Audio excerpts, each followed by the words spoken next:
ఎవరు చదువుకున్న ఊళ్ళో మొట్టమొదటిసారిగా నన్ను చదివించాలనేదే మా నాన్న కోరిక.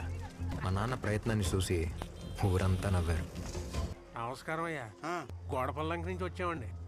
మీరు చేయడానికి పనులేమి లేవు ఇక్కడ. పని కోసం కాదయ్యా, ఈయన్ని బల్లో చేర్పిద్దామని తీసుకొచ్చానయ్యా. మీరెవరు చదువుకోరు కదా. సుమతి శతకం చెప్తాడయ్యా.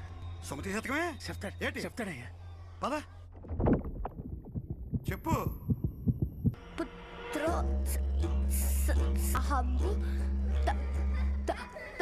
రేయ్, మీ ఊరు ఎలా వెళ్ళాలని చెప్పు చాలు. చెప్పు.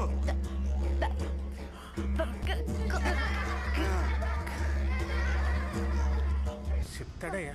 తప్పు నీదో ఆడిదో కాదు, నేలదే. మనిషి అన్నాక ఆశ ఉండాలి, కానీ మీది అత్యాశ. దారి తీరు లేదు కానీ మీకు బడి కావాల్సి వచ్చిందా?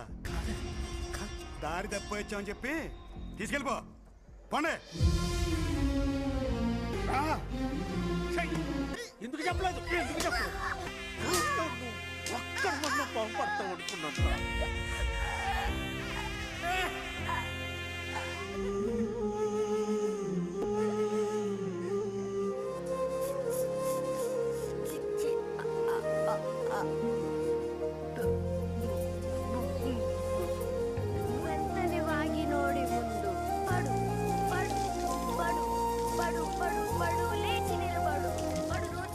తండ్రికి పుత్రుడు జన్మించినప్పుడే పుట్టదు.